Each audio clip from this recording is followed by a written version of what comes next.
our community by sponsoring our Welcome in, everyone, to the RSN Zone. Michael Brenner here, along with the sports director, Mike Dewan. Mike, week 3 in full swing here. We got plenty of updates for you here at the half. And first off, before we get to anything else, we do want to apologize for some technical difficulties, having some Wi-Fi issues with some of our sites, so we do apologize for that, which is why we haven't been on so far. I know you've been troubleshooting, and kind of felt like a witching hour to an extent, not the same kind, but a little different vibe there on that one. The witching hour before the witching hour, but hey, right. We are here. We're live at Athletic Performance Factory. Again, thank you all for the cooperation, and we apologize, but we're glad we're here. And Michael, first half just about in the books for a lot of these 7 o'clock starts. Again, we got 3 games on the Region Sports Network, 3 Duneland games that we'll talk about as we get going on, but we'll review some of these games that happened so far, and we'll also kind of gear up and get ready for the second half. We'll keep it in with some of our games going on around the region. All right, sounds good. You want to go ahead and run through some of these scores? Let's do it. We can pump the brakes on a couple of them. We'll start from the top and work our way down. Because all of our games are at the half, if I'm looking correctly. Yes. Looks like it's right next to us. We got our Strack. We got this monitor. Yeah, this is great.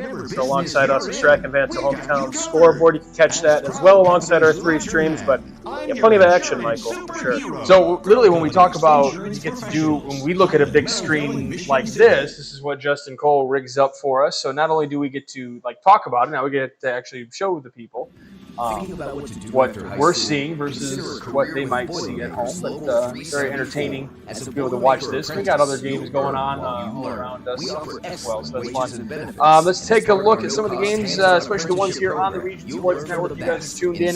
Michigan City and Chesterton all knotted up at 7 right now as they are in the half. East Chicago and Calumet scoreless in the second. I'm sure going into the third quarter here soon. Hanover and Highland also scoreless at the half right now. Big thanks to Mrs. Bartolomeo for letting me know kind of a few updates going on over there. Again, Hanover trying to really get off the schneid and get that first win, and they're thinking maybe it might be against that Hanover team, but right now it's nobody's game right now, but certainly not the position that Hanover wants to be. A little bit of a shock going into that one, Michael. I think going into the game and seeing what Hanover's done, especially in their conference, this was potentially in line to be a game for these new players at a couple positions and a couple units, we could say, especially that offensive unit that's really kind of struggled. A chance for them to really kind of get in a groove and get rolling against a Highland team that is, although entering that pivotal second year under Ben Yeffert and still trying to get that culture going and get things moving in the right direction. It's still a team that's a work in progress. And Hanover coming into this game, they have that standard of they've won the NCC for the previous 2 seasons, but a 0-0 first half score. Kudos to Ben Yeffert and his boys at Highland for keeping things within the game and giving themselves a chance in the second half. Yeah, absolutely. Moving on down the line over at 59-59 Broadway. They are up 14-8 over KV. Just looking at some stuff right here. You got the Andrean 59ers. We have them number 4 in our poll for the 59ers. They are 7th in the AP poll for Class 2A in the state of Indiana. Not too shabby for the Andrean 59ers. Hey, the offense, the old adage kind of goes, the defense is going to be in a better place at the start of the year compared to where the offense may be. So the offense for Andrean, obviously, those first tough 2 weeks, they haven't scored a ton of points, yet they still have a fair amount of returners. They have a solid backfield. Of course, you have Brady Ellis under center, and you have 2 running backs that are fairly young that are going to make themselves known throughout these next few seasons. Ethan Reyna has a couple of touchdowns to his name, and Javier McCoy is a special name to look out for. But this defense, especially, a very, very tough. Christian Gavin had a game last week, just about wrecked the game against Fort Wayne Lures, and they have a lot of young guys like Ethan Reyna. Vinny Zupan was a name that was called a lot last week as well. And that defense, it's in a good spot, and it's although they're not lighting up the scoreboard quite yet, there's a lot of faith for this Andrean squad. Next matchup, one that you said this might be a really tough matchup for the Griffin Panthers, and right now it's kind of proven to be that way. 28-7 in favor of the Lowell Red Devils. I think we even got a scoreboard update. I believe that number is 35-7. So we could even take it a little bit more. I mean, that's I'd say that's a shock, Michael, to say the least. Lowell has I mean, this is a statement game. They obviously, according to our poll, they were coming into this game with a little bit of chip on their shoulder. Obviously, the unranked team versus the 5th ranked team, and I'm interested to kind of see, how they're kind of doing this. Yeah. Here. I mean, offensively, again, we talked about kind of in the tailgate show that they could do a little bit more than just run the football like those Lowell teams of previous years. They got a quarterback who could do a little bit of it all, and that Griffith offense, who's we talked about, is otherworldly, scoring 50-plus points, held to just 7 points in the first half. Lowell, very, very impressive performance, and trying to close it out here in the second. Well, I'm going to put you on the spot a little bit because you kind of predicted this. I mean, not fully predicted to this extent, but you kind of thought that this might be a really tough matchup for the Griffith Panthers. What was it about this Lowell team that you think, or that you thought was going to give Griffith fits? And obviously, we haven't been watching the game as closely as others may be, so we don't know the exact, what's going on in the game for sure. But what was your kind of prediction going into this one? This might be a little bit of a tougher matchup than a lot of people might think. Yeah, I mean, one thing that just helps is just who you played before. So Lowell opens up Crown Point, who we'll talk about here later in the show, and they play another Duneland team and got to take on LaPorte, who. They're trying to, kind of respond and build up a culture up there. That's still a 5A Duneland school that they got some cats over there, and the Port took care of business. And, you only have to play who's on your schedule. But we talked with Phil Mason over the summer, and he's looking to bolster his schedule to get ready for the postseason, get ready for, just to make up some solid teams that can play high-level football. And no disrespect to the first two opponents, but, I mean, in the NCC, Highland and Munster, those were I think the 7th and 8th team, or 6th and 7th team in that respective conference last year. And it's kind of been like that for a few seasons. So it's the start of the seasons in terms of the schedules. Lowell has been a little bit more tested, although Griffith has lit up the scoreboard. Lowell has just punched them in the mouth here for 2 quarters tonight. All right, moving on down the line, moving over to the DAC, a matchup that everyone always seems to have circled week 3. It almost feels like a matchup that should be later in the season just because of usually the stakes that are held with this one. It kind of it doesn't decide the Duneland this early in a season, but at the same time, it really kind of puts teams in the driver's seat or not. And that's this Maryville Crown Point game right now. And as of right now, it is all Crown Point 13-0. You want to say that it's a little bit shocking, but at the same time, the way that Crown Point's been the last couple of years, it's not shocking, but yet it has a feel of that it should be shocking. I mean, that defense is for real. Yeah, I mean, they got guys. I mean, Trevor Gibbs, he's that nucleus that kind of does it on both sides of the football. Recruited to Indiana University to play linebacker, but he's also, again, he can take some snaps at running back and help out this new look offense where, again, we talked about there's 2 potential quarterbacks in the rotation for the Crown Point Bulldogs. But you have him. You have Mark Gonzalez coming back, who was injured all of last year, who is just kind of a brute up there defensively. And then you have some proven secondary / linebacker pieces like Griffin Van Kitchell, Dom Fenton, all guys that are going to be playing some sports at the next level here, Michael. And this is defense. I mean, this similar to something like Andrean, where this defense could definitely pick up some of the slack that this new look offense could present, and that's what we're seeing here so far in the first half. Now, Maryville, this offense again, they were pretty solid in terms of who they played in these first few weeks. And although again they lit up the scoreboard against Andrean Loyola, that's a tough team to light up any scoreboard against. But I mean, a leading passer in the area, and it's all Crown Point so far. Again, we've seen some of the clips. I mean, it's an emotional night. Just everything going on there. The home opener, of course, as well. So the whole city is out for that one. And right now, again, it's so tough to go against Crown Point in any capacity. Right, they're doing senior night festivities, but also it's first responders night over there as well. But when you look at this score, 13-0, only 1 touchdown scored in this game total. That's a little bit of a surprise for either team. So these 2 defenses are real. Maryville looked really impressive a couple of weeks ago when I saw them against the Andrean 59ers, but at the same time, are they just not able to get everything working offensively is going to be the question. From point, we said their defense is really good. That's why Maryville's held off the board. But also leaving Crown Point to just 2 field goals and keeping them off the board in terms of touchdowns. Yeah, I don't think we expected this game to be much of a shootout. There's a lot of talent on both the defenses. Yeah. Maryville's got Teron Moore is next. He's going to SEMO, Southeastern Missouri. He's going to be a cat up there, playing on Saturdays. And Warren Brown III is just a hard-hitting, hard-nosed safety. And there's talent all across the field. If we were to look at going through the course of the year in terms of to take all, 22 on the field, at a given time. I mean, these two teams year in and year out may be the most just talented rosters from looking at what these guys are going to do at the next level.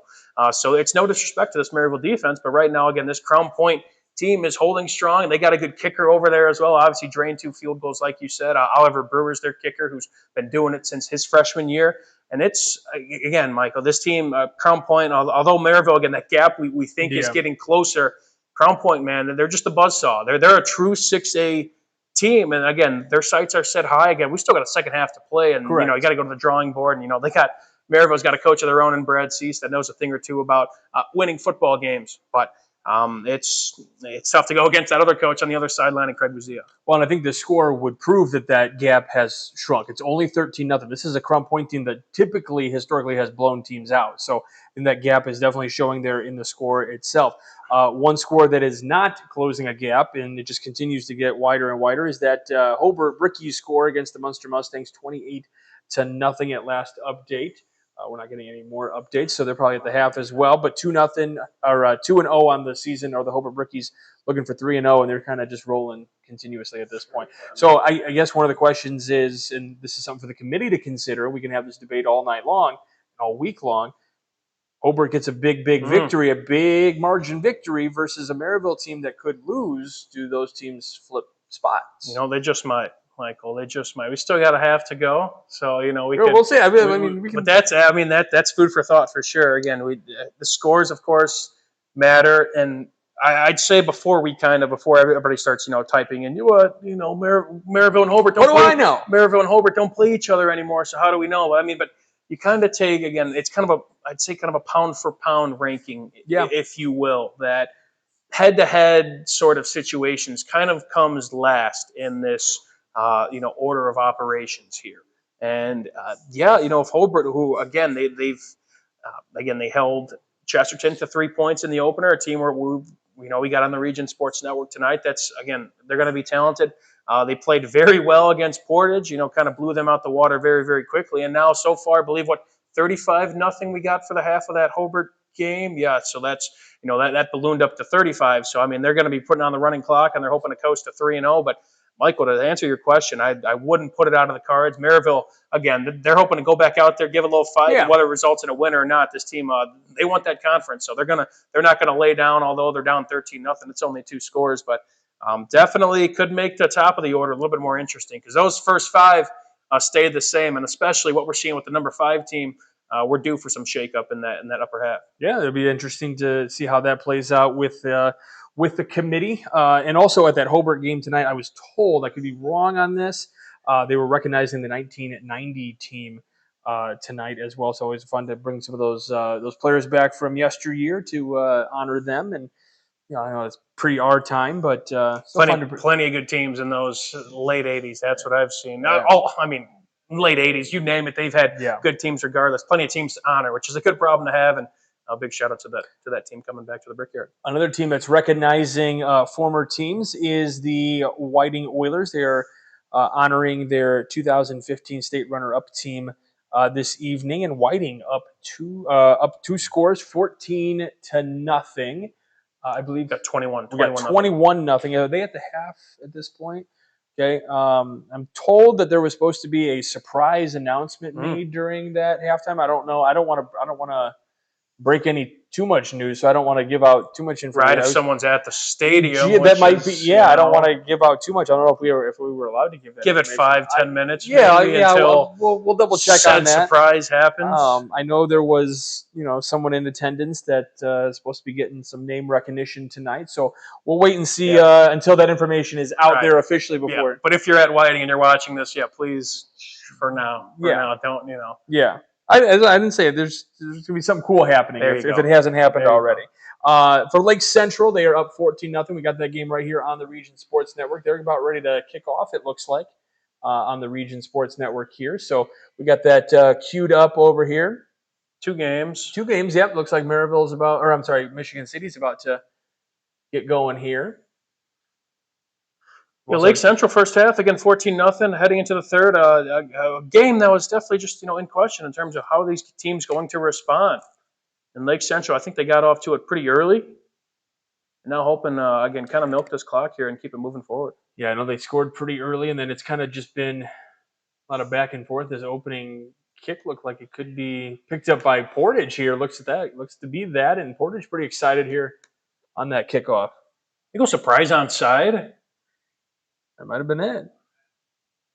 Oh, stop it! Surprise onside, and that's how you win some momentum. That's how you win Super Bowls. That's how you win Super Bowls. Little Sean Payton-esque. Sorry for the Indianapolis Colts fans out there, but how about that? Opening the second half, that takes a lot of cojones to start your second half there. A little squibber. Sometimes, I don't know if he boomed it right at the front line, man, or just kind of dribbled it to hit it where they ain't, if you will.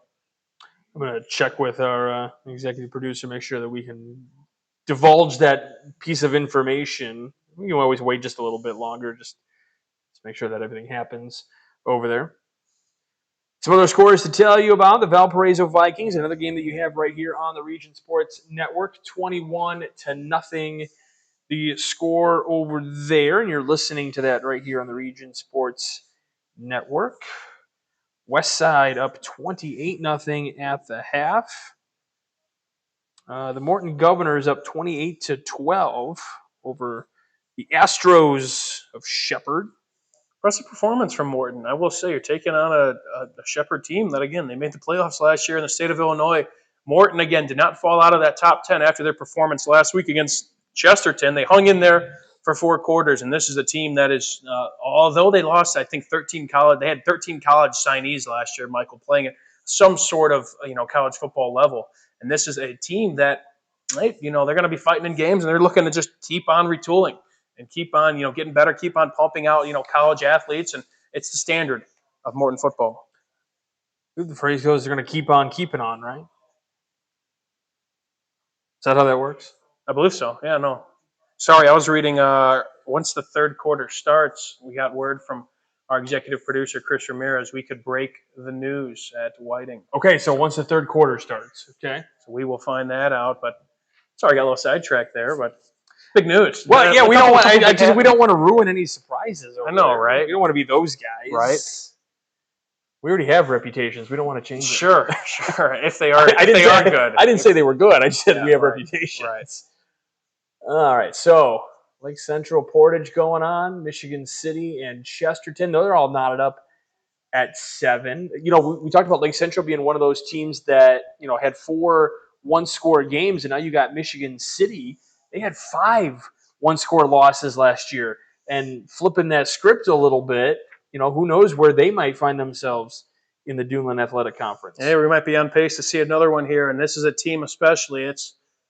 Can we learn how to win? Can we learn how to limit those mistakes down the stretch, Michael, and not shoot ourselves in the foot where every play, just gets so much more important. And this is, hey, we got to, although we might be physically drained, again, up front, outside, you got to run your routes well. You got to block till the final whistle. And you got to still have that same energy like you did in the first few plays of the game. One of the challenging pieces, though, as I'm looking at the numbers from last year, Michigan City beat Chesterton at Chesterton 20-0 last year. Split it. And they are knotted up at 7 right now. So a little bit of a different storyline as of right now. Obviously, the second half, a lot of things start to change. And they split last year, right? They played again in the sectionals. If you scroll down. Yep. And then Chesterton got the win. I believe that game was in overtime, right? 28-21. Yep. 28-21 in sectionals. So these 2 teams play each other very, very close, despite the contrasting offensive styles. And they're playing each other close once again. 3-7 last year for the Wolves. Looks like Lake Central's taking over after that sudden change from Portage opened up with that onside kick. Now, in your experience in the football realm, do you find it easy, challenging to, a lot of teams will have like that set guy as quarterback. Lake Central's kind of going between 2 different guys. Does that make things more challenging, or do you feel like that's kind of, as long as that's the game plan going in as a player? Does that make it?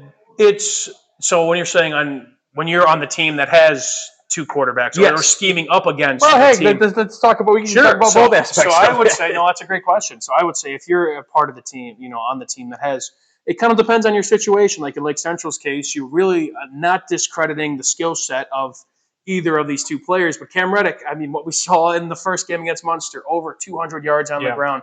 He is predominantly that bruiser, a guy who also plays defense, not afraid of contact. While Wes Lollitt's more, a sophomore, a little bit more inexperienced, but he's kind of more of that pocket passer, kind of get it to you there. So would it be challenged, from that side of the coin of, hey, we do have two quarterbacks, it kind of poses a challenge if, hey, if we're down and we're rolling with this guy for a game, if we're trying to run a 2-minute offense, Michael, and I know how this guy throws this football. I know, the amount of work that we put in the summer. I know how many steps you're taking on your out route. And that you kind of have to learn twice with the second quarterback. That chemistry, it kind of gets murky, I guess is a way to put it. And there might be some times where, hey, if you were just to have kind of that stability, that chemistry is a heck of a lot better than potentially, having two guys throw the football. Now, on a defense, it's something you really got to look out for if you're going up against two quarterbacks where, hey, I see Reddick's in the game. Is he, mentally, it's like, is he going to run a little bit of zone read? Is he going, QB power? Or is he somebody that could, kind of play with that and, fake QB power or something and throw it over our heads? So it's tough to scheme against, which is, why sometimes a two quarterback system could work. And teams have had success with that before. But, kind of on that side of the coin, on the offensive side, you really have to be a collective unit to really get along with your two quarterbacks because a lot of things are different. Most of the times, it's pretty contrasting between those two players. Very excellent breakdown. Oh, I'm winded now. Let me get a drink of water. Get the man some water. Yeah. By the way, look at Michigan City while we were just talking. They're on their way driving down the field here, Michael. Getting their way into that RSN zone. Good. Of course, he's in mechanical territory down there. Maybe a first down. Looks like two teams pretty it's close here. I'm going to break the news a little bit here. Our feed up on our monitors above us. But look at this. Two teams in the red zone here, Michael. Let's tune in to Michigan City first. Look at that. Double box here. The duo box. And it's going to be a touchdown for Michigan City. Just so many playmakers. I mean, on the boundary and in the backfield. I mean, from looking at kind of the box score in week one, they have a lot of guys that can carry the football and do a lot of damage and also catch the football out of the backfield. And they are a high-tempo offense that really just wants to, wear you down. Big-time score there from City to open up this second half with a bang. All right, Justin, I got to ask, which one is the one that our viewers are seeing at home? Which one of these? This box right here? Okay, I can read. Okay, good. Here we go. It was hidden by our wonderful sponsors from the Crowd Companies. They have offices in Highland, Maryville, and Michigan City, by the way. A pro's pro. They are proud to recognize the superheroes on the gridiron. One of our 3 awards, like you said, yeah, the superhero of the game. Boilermakers Local 374, blue collar player of the game. Our proud Union Home play of the game. Make sure to check those out on our social media platforms. Lake Central now knocking on the door. 2nd and 13, though. A lot of yardage to make up. Love when doing the play starts. Conference play alone. I mean, these two teams, all teams are so familiar with each other, and these games just get heightened. It is a bruising conference. There's no question about it. Lake Central picking up the yardage there inside the 10 now.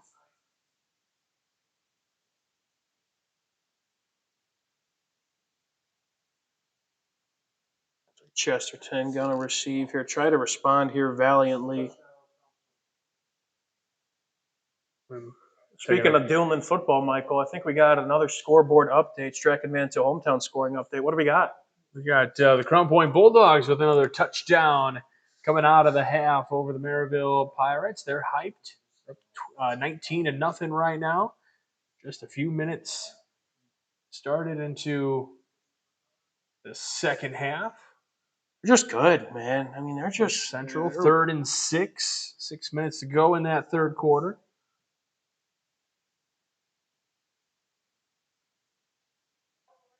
Say passes incomplete over there to the far side of the end zone. Crown Point going So to go for 2 fourth here. down coming up here, so they'll likely kick.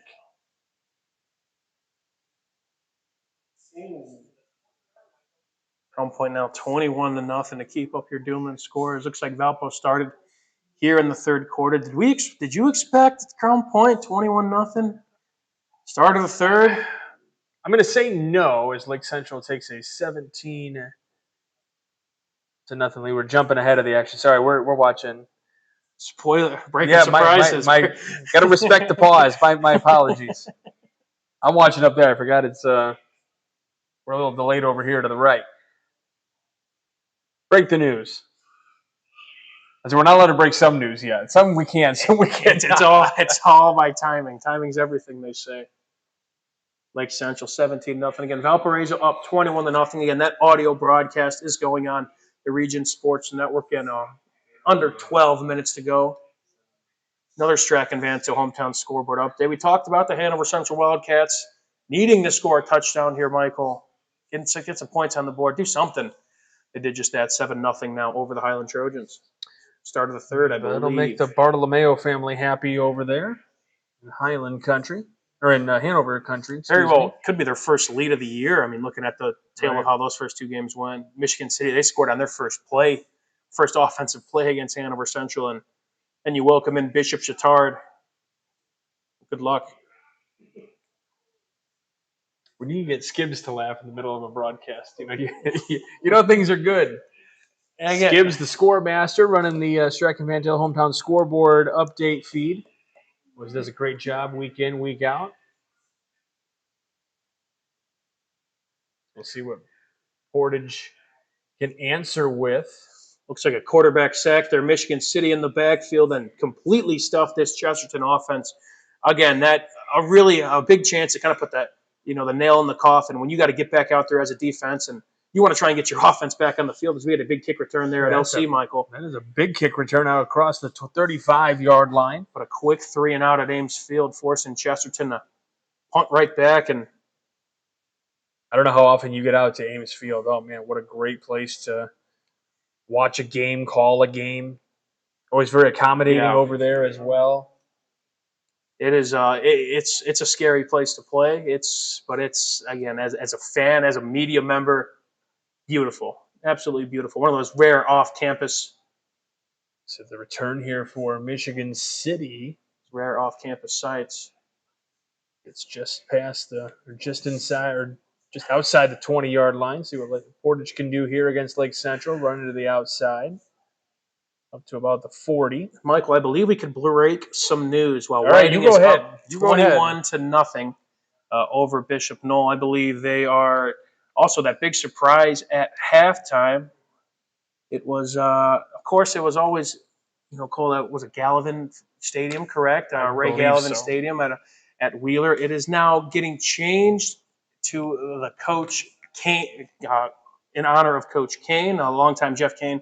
The coach of Whiting football. Again, a big-time surprise over there. I believe that was supposed to be kind of kept under wraps, in attendance. And to rename it after him, who did a lot of great things with the program. That team was a state runner-up in 2015, which I believe that team is there as well to help him, honor and, kind of, it's just an emotional night. And it's to name it in his honor, Jeff Kane Field, kudos to. I believe he's an Indiana Hall of Famer as well, and just, one of the staples of Whiting football, and to name it in his honor, a great gesture, and of course to bring all the kids back to make it just ever so more emotional. And you're up 21-0 in the third quarter against your biggest rival. Worth it. So, yep. Hoping they can close it out for its new namesake in Coach Kane. Surprise. Yeah, there you go. So we alluded that there'd be something cool happening. We didn't break all the news, so it's fine. Nobody knew. We're just trying to make something happen here. Pass going to be incomplete on the third down try. So Portage likely to give this thing away on fourth down. Lake Central will have another chance here in the third. So it is Jeff Kane Field, Jeff Kane Field now is officially at Ray Gallivan Stadium. Okay, there you go. That is official as of now, the end of the halftime ceremony at the now Jeff Kane Field at Galvin Stadium. Cool stuff. Yeah, Cool I mean, stuff. anytime you get something named after you, I mean, You did it right, especially a stadium, a beautiful. Yeah. Until you talk about Ames Field, one of the Yeah. coolest spots to call to be at a game. That's a super cool field. You get the trains coming by, you get the lakefront too. yeah, I mean, when you can see the Skyline lake, too. You Yeah, can I maybe mean, get a you skyline can see on a a good day. lot from those vantage points for sure, which is entertaining.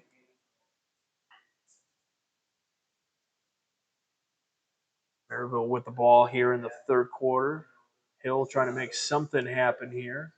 Pass out to his right. It's a completion. Looking at the game on our screen here, Chesterton now backed up in enemy territory, and this Is it going to be a say? No, they're going to mark him down at like the 2. forward progress there. But if you're a member of that Wolf defense, you are chomping at the bit. Because Chesterton, given their identity, they just want to get a couple yards, especially with their, brute their impressive unit offensively up front and a great running back. They just want to get a couple yards. And looks like we got a scoreboard update here. Michael Maryville finally on the board, gets a touchdown there. 9:21 to go, making that 6-21 your score. 40-yard bomb we got from our guys here. Finally get on the board. That's big. There is a discussion happening at the goal line, though, so we'll see. We have unsportsmanlike conduct, it looks like. That's unfortunate. Touchdown would stand. Yeah. And forced on the kickoff. Maryville gets on the board. Another Duneland game. Lake Central with the ball back. Trying to put this one away. Looks like Reddick's been the guy under center here. And I'll tell you what, we were both at that week 0 game against Andrean. And I'll tell you what, the pass offense at Lake Central looked very, very solid against, we talked about, an Andrean defense that's, they're good. They could play. And I think that passing game, although, you replace a guy like Trevor Kubacki, who was, just the kind of everything receiver for them last year. A lot of new faces outside on the boundary for the Indians. Well, Logan Roten returns to the Lake Central community and gone over to Illinois for his first 3 years, comes back here to Lake Central. That's a big pickup in your wide receiver core. Hamza Issa, one of the big name that stuck out last week. Big breakaway here for Lake Central. They're going to chase him down right around the 20-yard line. Looks like that Cam. No? Might be Reed. Nonetheless, they'll take it. There you go. There's some of that Lake Central rushing offense. Well, Chesterton just trying to get this ball out of here. And that punt is blocked. That's going to go out of the back of the end zone for a safety. This Michigan City special teams unit, they've made their presence known in the first week against Hanover Central, and that time got a punt block, had Chesterton all the way backed up. It looked like he almost came free again in that situation, Michael. You want to wreak some havoc. And the 9th team in our poll right now is leading the 6th team, 16-7. We'll get that ball back. Number 10 for Lake Central, they made that run, Jacob Turley. Okay. The junior. He had a big week 1, as a lot of those runners did. To show a little bit of bias, but both Jacob Turley, Hamza Issa, got to coach them in basketball when they were 7th graders. Would they say you're one of their favorite coaches? I would say Coach Pete is probably their favorite coach right now. At least that's what they should answer with. That's what they should answer with. Good PR answer.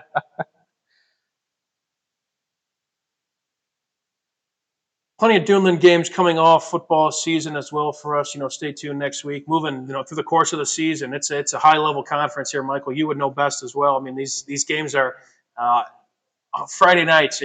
They're not one is promised in terms of, hey, we could win this game with ease. When I think of the Duneland Athletic Conference, I'm a Big Ten fan as well. I believe you are as well. I mean, when I think of Duneland, I think kind of Big Ten, like smash mouth, in your face type of mentality, and that's really all sports. Yeah, it's interesting. Like I like the Big Ten, but when I think of conferences, man, there's the SEC that kind of hangs around as well. Okay. So I know our executive producer, he's a Big Ten guy. I might be getting a text from him here soon saying, no, it's the Big Ten. Feel free to take the mic off and go step aside for a little regardless, it's a tough conference, to say the least. These two teams are, these guys are going to they're going to go to war every Friday. And I believe we got a scoreboard update at the Boneyard, Michael. A running clock is in effect in favor of the Lowell Red Devils. 42-7 is your score. We talked about if the Maryville Crown Point game, do we expect that?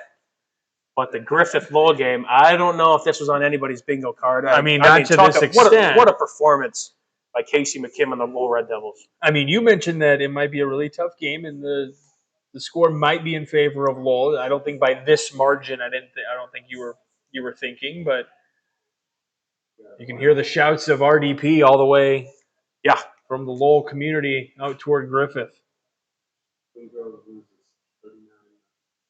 I believe we have our first final of the night. We got 39-0 in favor of the Braves from Bremen.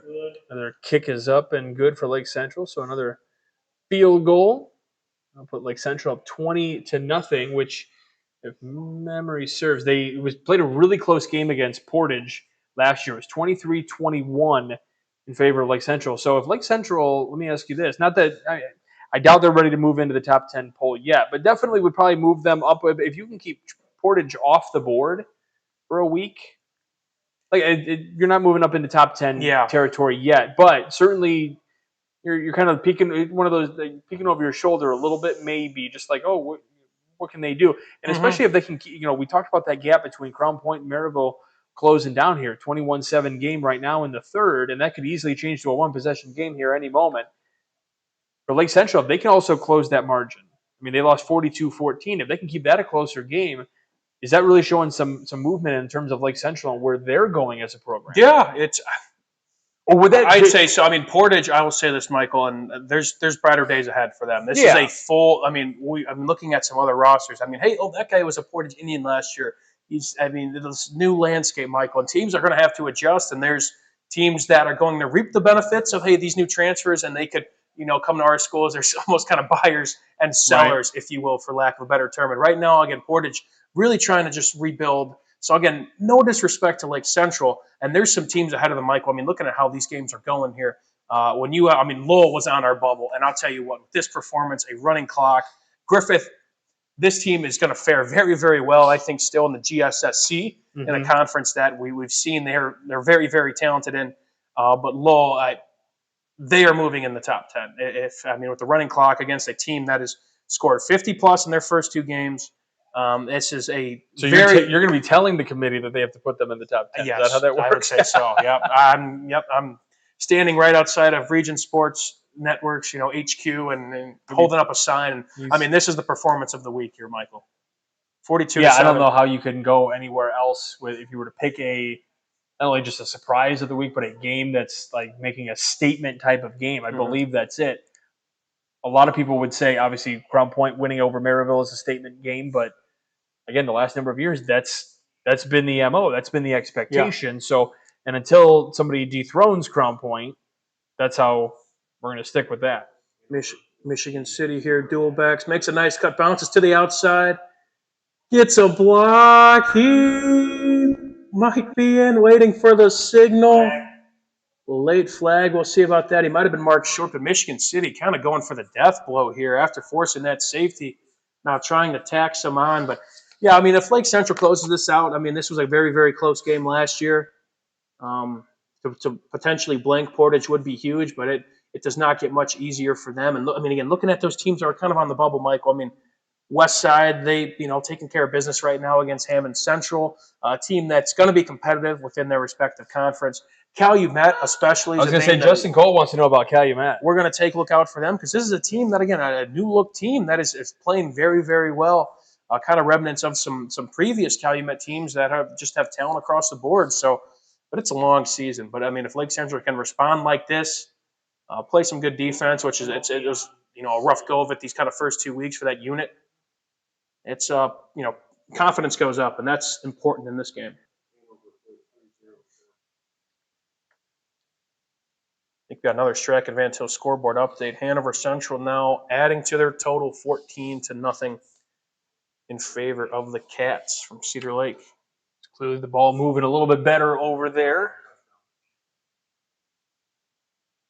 Another Strachan Van Til scoreboard update. The Valparaiso Vikings now get out to a 28-0 lead. You could listen to that audio call on the Region Sports Network. Leo Stodiker and Doug Nelson doing a great job out there at Kiwanis Field.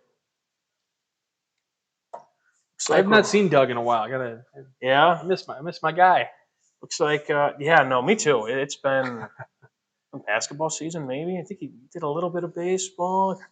I mean, talk about what a fun summer that was. Oh my goodness. Wait, I mean, going down to Indianapolis. I mean, getting to watch 4 for 4, right? all the softball, the baseball that we got to go softball too. down. Yeah, I mean, all the stuff that we got to see back in the spring, always fun. But it's football season, Michael. Week 3, hard to believe, like you said. Another scoreboard update. Andrean up 24-8 over the KV Cougars. Andrean, again, something that I think was said in the previous poll, but this team may have the highest ceiling out of the teams in the region. Could be a hot take. You could put it on a post-it note, and maybe those teams listening. Hey, you could we talk about that bulletin board material, but that's what we're here for. But that team, again, given their class at the 2A level, they're returning pieces, and a coach like Chris Skinner, who all he does is win. I don't know, Michael. I tell you what, we got to talk to him a little bit before the game in Andre, and he told me straight out, he's like, I'm an open book. You ask me what you want to ask me. So I asked him some questions, and he talks about leadership. Leadership is a big thing for him. He doesn't assign, a lot of teams will assign team captains. He doesn't really assign that. He kind of expects the seniors to kind of take on that role in a lot of ways. So he doesn't assign captains to a team. He wants the seniors to kind of be the ones that step up. If they want to assign captains, they can do that themselves. But that is super, super interesting. But it explains a lot, really. I mean, it is. You guys lead the way. I mean, he understands winning. Well, Coach Skinner. I mean, Andrean alum. He was, he played under Brett St. Germain. We had some great teams, with Tommy Finn, and he understands Andrean through and through. And I mean, he's the guy. He's the guy for that type of job, and he's done fantastic. And again, he's hoping to this rendition of the 59ers that they're going to try and go far once again. Crown Point update here on the red zone. We got a little RSN zone about to happen. Crown Point with an opportunity to score, and it works out in their favor. Crown Point is so one thing that's fascinating about them when they get in, as Michigan City looks like they're trying to still tack it on here, but Crown Point especially, when they get in the red zone, they run this sort of just, I guess, get to the line very, very quick and barely give the defense any time to get lined up and understand what's about to hit them. And they do it again right there where they, an easy kind of inside zone handoff, but you don't really know what's coming. Crown Point now up 27-7. Open attack on another point now, Michigan City. Michigan City looking to score. Another Streck and Van Til hometown scoreboard update. Hanover up 21-0 now with just a few minutes left in that one over there at Highland. City inside handoff here. Makes a move. Touchdown, Wolves. And what a third quarter here for City. Well, 7-7 at the start of the third frame. Jumped out to a 22-7 lead. What are your thoughts on the light shows now at these fields? Well, pretty cool. I'm getting a little nervous about you as a play-by-play guy over here and maybe taking my spot. So you're calling all the great action over here. I'm loving it. Hey, man. But the light shows, I mean, imagine being a player from, say you're at Hobart and this light show is going on. You're, from the 90s and, you know how much different things are now. It's awesome to see. I love it. I think these young men and women in all these different events, they deserve, this type of some will say they don't, but I think it's awesome. There's some teams that also have like hype videos, like right before they're about to go out onto the floor or something like that, or out on the field, they have hype videos. As an opposing player, though, like if you see that, if you're on the opposing team and your opponent has like this hype video, doesn't that motivate you a little bit more that you want to like square them up and knock them out? It's interesting because I mean, I'm not that old, but this was something that was kind of in its infancy. It was kind of pre-COVID. Even walk-up songs for right, and I mean the walk-up songs maybe for baseball has kind of always been a thing, but I don't really remember any sort of light show when I was playing, and then maybe a hype video here and there, but a cool entrance is like Hobart and all the teams they got the runouts, but the after scoring light show, that's something that's all kind of new. It's kind of swept the area, and we see it especially at, I know you and I are both kind of baseball guys that close our entrances, and you see that at baseball fields now. But it's, yeah, on the other side of the coin, if you're on that, away side, it's like, all right, let's quit it with the light show. Let's, where's ours if we were to score a touchdown? Yeah. Where's our hype video? It does give you that extra juice because, hey, you need it when you go in a hostile environment because that other team, they're going to be hyped up. They're going to get ready to go. That's what the video is for. So, like Central big play. There's Cam Reddick, it looks like, number 2. Air Force commit, right? I believe so. Yeah. I'll double check that. Yeah, just a tough runner. Again, to see a quarterback that I think he led the team in tackles in week 1 as well. He kind of plays that rover, defensive back spot. He's a tough cat. Again, you don't see many quarterbacks that like to hit, like to play defense. But he is cut from that cloth. That's why he's just such a gifted and tough runner. You want to thank Mrs. Bartolomeo for giving us some updates over there at Highland with Hanover as well. Oh, we're talking. That was my 7th grade math teacher. I'm sure she would love to hear that. Yeah, it was not my best subject, so I apologize, Miss Bartolomeo. But thank you for helping us out. I think we've got a scoreboard update. What was that 42-0 in favor of West Side? Is that at the half, Skibbs, or third quarter? Third quarter. West Side pouring it on. Again, a tough go of it for Hammond Central here so far, but the season's young, the culture's young. Brighter days will certainly be ahead. Now it's Chesterton going to take over now again within their 20, and Lake Central really trying to pour it on here as we, in this early parts of the 4th quarter. Griffith scored 42-14, cutting into the lead, but again, they hit that 35-point margin. That clock is tick, tick, ticking. Keep going there. More updates from our games here on the Region Sports Network. Again, Valpo up 28-0 on LaPorte. That score hasn't changed in a little while, but you can listen to that one. It's the 3rd quarter getting ready to run down here. We'll tune into Lake Central here in just a moment. See it on your split screen there. And off and a run off to the right side and up to the 10, 5, and into the end zone for Turley for the touchdown.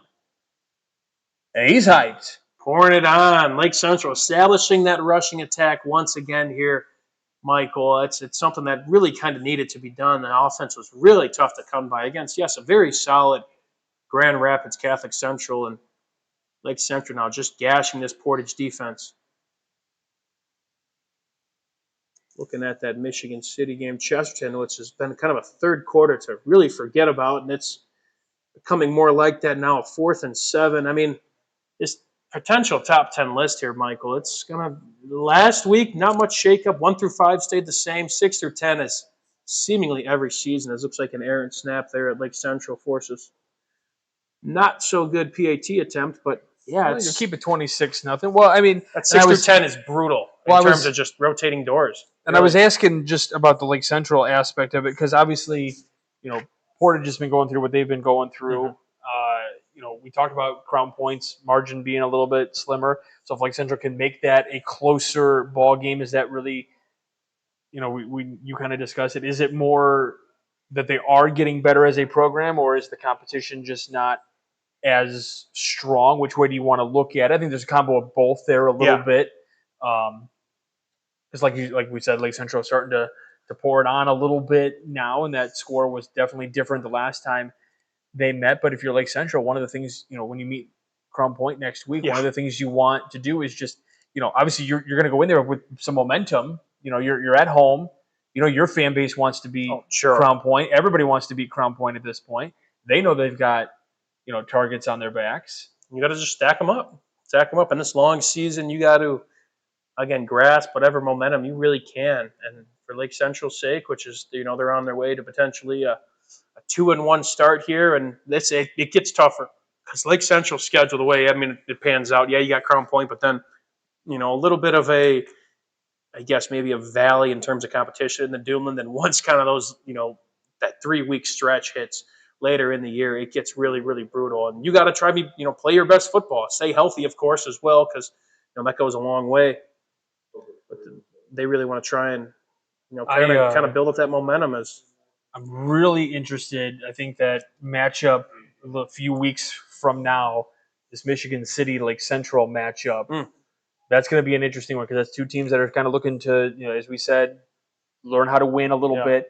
Those games have been really close the last couple of years. If you remember, just a couple of years ago, I think you were on that call. I believe so. It was homecoming for Lake Central. Looked like they were going to win the game, and then there was a final, kind of a questionable and controversial call at the end of that one, which then allowed Michigan City to get a score a little bit late in that game. A lot of question marks were in that one.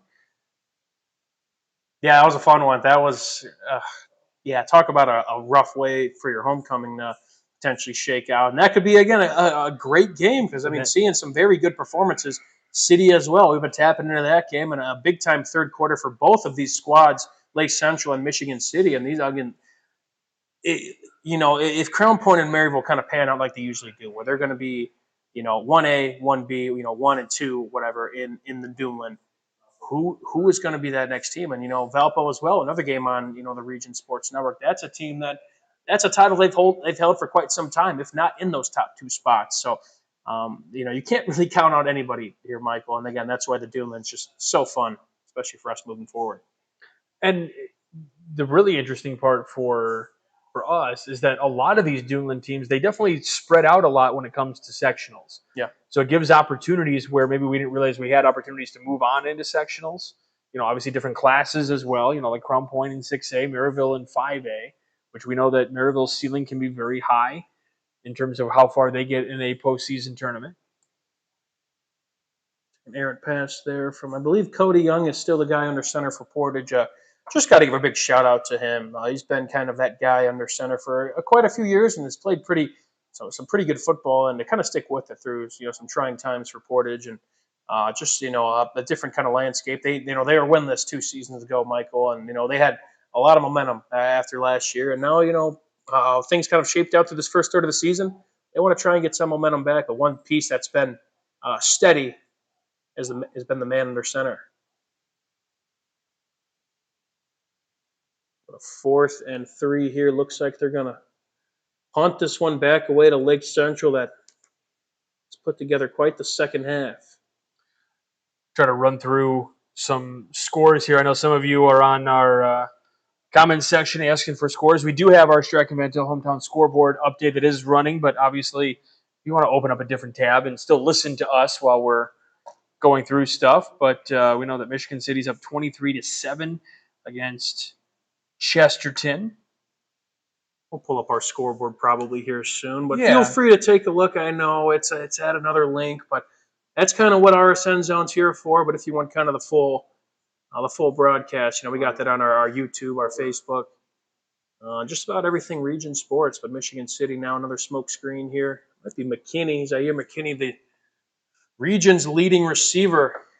There we go. There it is. Andrean up 31-8, as you can see on your screen there. In the third. So I know Josh Long was looking for some of those updates. There you go, Josh. Griffith got on the board. You have 42-14, but again, what a performance. It's a shock.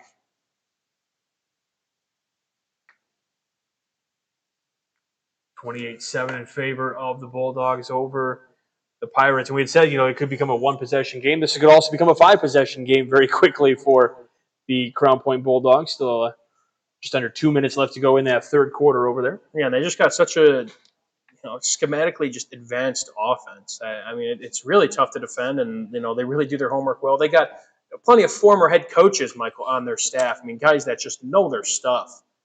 All right, I'm going to ask you a question, and you can choose to answer it if you want. You don't have to. Uh-oh. If you could go back and you could be playing for any of these coaches right now, give me a top 3. Like who kind of I want to run through a brick wall right now. Oh, that's a great question. That's a great question, Michael. And if you don't want to, because obviously you're building connections with these coaches, so if you don't want to pick 3 because you don't want to hurt anyone's feeling, I get it. All right, every coach is great. Now, that said, I am going to answer the question because it's a great question. And there's, yeah, it's. I would be lying if I said, I didn't, talk to a coach one time and be like, oh yeah, that's a guy I want to suit up right now for. Someone who I did a lot of, interviews and stuff with, and we carpooled a lot, was our coordinating producer Zach Miller. So him and I have had this talk too as well. One coach that kind of came away as Michigan City got on the board there. It might have been Daquan Fields, if I am correct there. One of the new playmakers of that Michigan City offense. Might be a second touchdown of the night, if I am correct. I'd say one piece that I was almost just kind of floored with. I like Bill Marshall of Valpo. He's a winner. He gets it. He gets his players. He's a Valpo guy through and through. He understands what needs to be done. I'd say, let me think here. Another coach. I think you got to go Craig Buzia. I really do. I'll keep it in the Doomland, and there's a reason why. This team is. They're just coming up with players left and right. A couple 3-year starters, but just everybody is so bought in, and to see a coach like that. Crown Point was competitive in years prior to Coach Buzia, but he's turned that into the region's powerhouse, and I got to give a big shout out to Coach Buzz, and it'd be fun to play on a team like that. Number 3, that's a good question.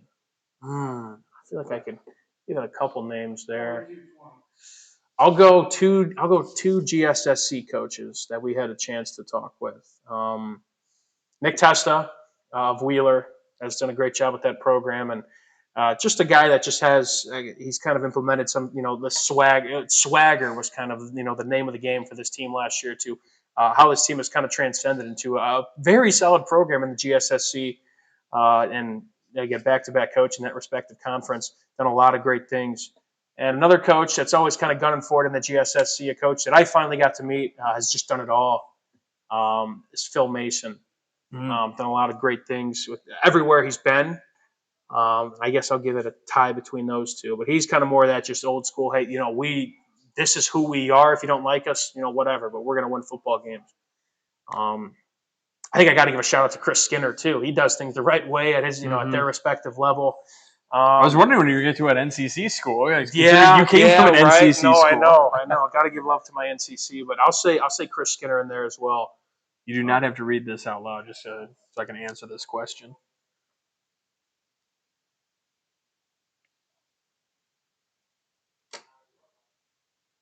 I think so. Okay. Answer. Yeah, we could side conversation there because sure. I'm guessing something happened in one of their games. So yes, from what I remember as during my playing days not too long ago. Yes. So yeah, if you were to get we don't have to. Let's just say you get thrown out of a game, ejected or whatever. There's no way to dance around this, Michael. Nobody knew I was asking you that question. We got to fill the air somehow, right? But yeah. Well, we'll probably find out midweek. There you go. But yeah, we can answer that question. My answer was I believe so. Yeah. Then Mrs. Bartolomeo said you were an awesome student. Oh, so yeah, I tried.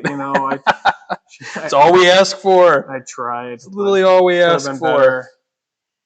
Look, man, math is tough, man. Once you start getting the letters and parabolas and stuff, man, count me out. Numbers are hard. That's and then when you throw the English standards, that's why I'm in this business, right? Not too many numbers outside of scores coming from our main man Skibbs.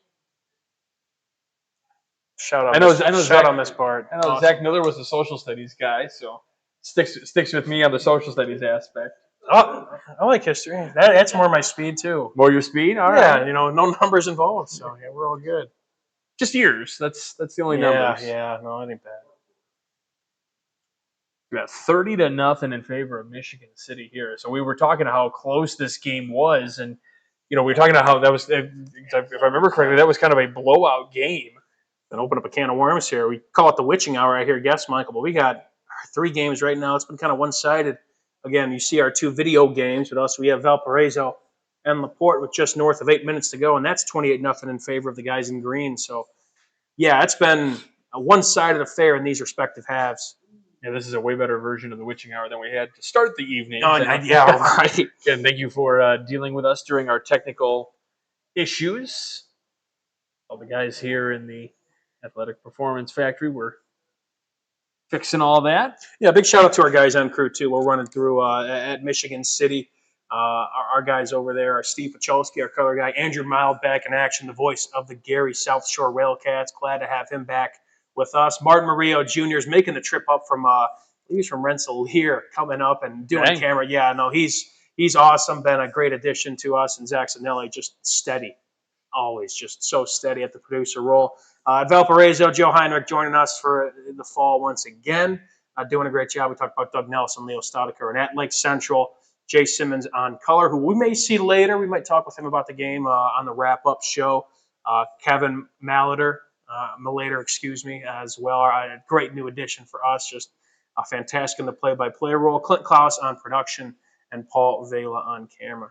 Calvin's been doing some of the soccer coverage we've been doing. We've been doing a lot more, fall stuff. So although Friday nights are for football, stay tuned. We got soccer in the works, volleyball as well coming up. So you could find a lot more fall coverage outside of football on the Region Sports Network. Striker Vidal hometown scoreboard update. Hanover now up 23-0. Lake Central airing it out there. Come up with that? No, he did not. It might have been Lalich in there at quarterback. Probably a good time to maybe get your sophomore a little bit more reps here with the game potentially in hand.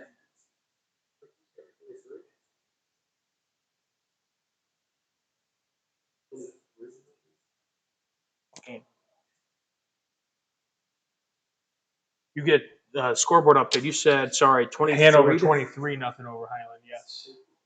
Yes. The theme of the night, Michael Bradner, second halves. One-sided second half so far. Indeed. Morton up 42-20. Does that sound right to you, Skibbs? 42-20 for Morton. 42-0 or 42. I keep wanting to say 42-0. Good. They're having a good night. Not that good. A good performance from the Governors again. That 10 spot again. I think the committee, from what I gather, they just couldn't although they're at that 9 spot, a 1-point loss to Chesterton, couldn't quite knock them out of the top 10 just yet. They're at 10. We have them at 10, right. 10 spot. Couldn't knock them out. To move down 1 spot, and again, a good performance against Shepherd. This list should be very, very intriguing because, again, with Michigan City, with this performance, if this holds, that's an upset that kind of shakes some things up after that kind of letdown loss to Lafayette Jefferson. Now to come back to Ames and have the second half where you outscore your opponent a lot to a little here, shutting them out here so far. I mean, so numbers wise, the two teams that are going to be probably, or 3 teams that are going to be doing some potential moving, obviously Maryville, but we always talk about how far can you really move Maryville when they're playing Crown Point in this after this particular week. How much can you really ding them for playing the top team in the Duneland? And obviously you have a Chesterton team coming in at number 6. They're down 30-7 right now. Probably going to be making some moves down towards the bottom of that top 10. If I don't know if we drastically go from 6 to out of the top 10. Right, that's rare. That's a really hard beat considering you're losing to a top 10 team. You got another. I got a top 5. 5th rated team on our list. So 5 and 6 are going to be doing some moving. Running clock is in effect. I'm really going to be some tough work for the committee. I'm thinking. Obviously, I have no vote on the committee. I'm not on the committee. I wouldn't say that. I'd say opinions are. Well, I can give opinions. I'm just not on the committee to cast my official vote. But I don't see how you don't put the Hobart Brickies at 2. At 2. It's a fair case. It's again, what count do we have on that? I think 42 to 41 to 7 was the last we checked for Hobart and Munster. It is a. That can go final. That went final. Yeah. Oh, final. Oh, 41 to 7. Hello. Okay. I'm back. 41 to 7. Okay. Open and closed. So Hobart moves to 3-0. I think I don't know when the last time they'd done that. It might have been 2018, but that's the same time. I can tell you, Anthony Catchings doesn't believe that Chesterton should stay in the top 10. He's saying take them out. Okay. Hey, everybody, please, chime in. I'd love to hear. Keep it civil. Keep it civil. Keep it PG. We are a family-friendly company, but we are everything. We'll take. We like to be open to the public, and a people's top 10. That's always potential idea. But that said, people's top 10, there could be some, So we try to keep things unbiased around here. Okay, let me ask you this: if we had to take, if someone fell out of the top 10 as we start, we haven't gotten the finals yet. Things can still happen. Miracles still happen. Who would we maybe look at as jumping into that top 10? Ugh. Or do we? Is it? Say that again. Skip said before we get into that, that is Hobart's first 3-0 start since 2018. I believe it's their last 2-0 start as well. But so you said what team? If we did move one of our current top 10 teams out, if one of them fell out of the list, like say we took Chesterton out of the list, and this is all hypothetical. Michael, don't get too crazy, people. Michael, who are we looking at maybe jumping in there? Who's impressing you? Who was on the bubble? I would think the Lowell Red Devils, maybe, right? I would say that entering in, that was the first team out. I would say kind of a 2-horse race there. What is the current Calumet score? I saw was 14-8. 22-8 in favor of the Warriors. I think with Lowell's performance tonight, although I'm just looking at the big margin here right now because we had Westside up 42-0. I don't know where they were at in terms of. They were again kind of on the bubble. Again, did not play in that first week, and then kind of two opponents. They scraped out an overtime win last week, I believe, against. All that matchup's escaping me from last week. It was one of. I'll let you think here for a second. Here's what I think Chicago they beat last week in the overtime period. Yeah, so it's tough to count out Lowell seriously, and I don't think Griffith. I'm gonna be a pain to you. Cut back here. The glasses are off. This is scary. I'm gonna be a pain to you right now. The glasses are off. So the glasses are off just because I need a break, which is naturally when I go on camera. When we do these top 10s, you have your teams that are very close, your bubble teams, sure. right? Can the committee look at maybe who's just out? Because when you look at the top 25 in football, basketball, whatever, they still show who received votes. Kind of like a first one out, if you will. Yeah. Who else received? Who was on that bubble? I would say I think that would help me then when I can say, okay, let me throw this team at you and see what you think, and you can call me an idiot. That's fine. Mm-hmm. I believe how the article is formatted. I think it's when you're reading outside looking in, which is that name of kind of the bubble area. It's I think the top team listed, and then you kind of work your way down. So okay. That top team, I believe, I got to recheck the article. I believe it was Calumet. Okay. And under, I think Lowell was at the 3 spot. I think, and then it followed. It was like Lake Central and Hanover. I believe at the 12 spot, if you will. I have to double check. But I believe Calumet was the one kind of knocking on the door after their win against River Forest. I'm going to pull this up. I'm putting you on the spot. You got the notes, man. Okay, we got top 10.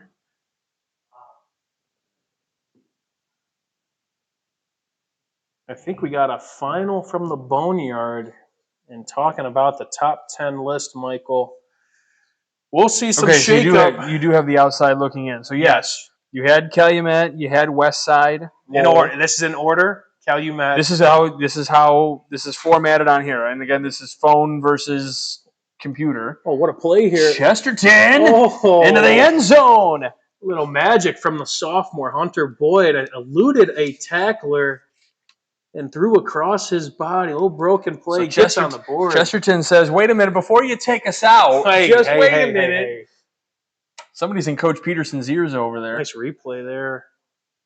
Yeah, tough throw. Impressive work. But yeah, so as follows. I called a game there years ago. This same matchup, Michigan City, Chesterton. Mullins, the pocket was breaking. He broke out to his left, saw that he was going to get trucked, so he started moving to his right, throws across the field the other way on a 4th down at like the 20-yard line or something for a touchdown. It was incredible. Looks like Chesterton got the 2-point conversion. Don't count this game out quite yet. Still 2-score game. Needed that 2-pointer to keep things afloat. That man just kept Chesterton in the top 10 there. Oh, I do have a flag on the field, but yeah, okay. So 11 through 15 hit me. Okay, so you had the committee, not we, or maybe I don't know. The committee. Outside looking in. On the top spot is Calumet. Okay. Then you got West Side. Then you got Lowell, Hanover, Lake Central. Jay and I went over to start with Lake Central. Jay and I talked about it last night, and it was kind of after he's been at both Lake Central home games this fall, and I think we both kind of agreed that this would be Lake Central's, at least at this given point in the season, they're kind of their last chance to stay within the top 15 teams, if you will, as Chesterton goes for a second. Looks like some more laundry on the field. Now, again, Calumet, after what we've seen so far from kind of after the outlook on this team was really in question given their senior production last year. And now, again, these new faces, they have put together now potentially 3 good weeks and an undefeated, 3-0 record. It's kind of tough to count them out given, the rest of their GSSC schedule.